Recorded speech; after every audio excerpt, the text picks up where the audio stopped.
Nyina concept egamba nti obulamu si bumpi.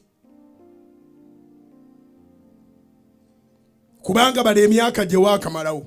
Kati kisobola okufuula agamba nti obulamu bumpi kwe kubanga bakutegezeza nti oyina endwadde egenda okutta. Oga nti obulamu bumpi.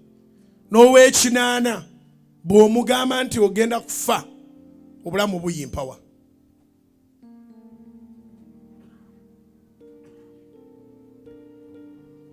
N'owabiri bw'afuna lipooti embi obulamu buyimpawa. Obulamu si bumpi. Bw'oba tonnafuna mawulire mabi nga tonnamanya we buyinza kukoma nga teri akukangakanga teri ayagala kutta obulamu obukozesa ki? Ekibuuzo okitegedde oba nkiddemu. Bw'oba tonnafuna lipooti mbi nga tonnafuna bikukangakanga tewali agambye nti ayagala kutta teri akunoonya olivinga bulivinzi woli owangala buwangazi. Bino byetuga nti mpangalira gindi okozesa ki obulamu bwe butabaako kibuyigganya. Olunaku lwe bakuwa lipooti embi lw'otegeera nti onazimbira baana.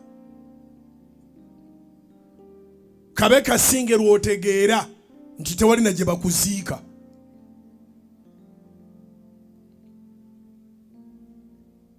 Obulamu si bumpi.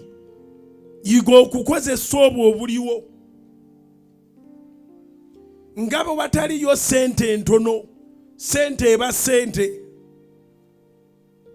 Naye enkozesa ya sente yeba n'ekizibu. Oyagala ozikozesenga gundi. Era abantu bangi benjogera nabo mu kigambo kino Mukama kyantumye ng'okimanyi toyina sente era nga weebalira mu baavu naye ng'essimu okuteeriko.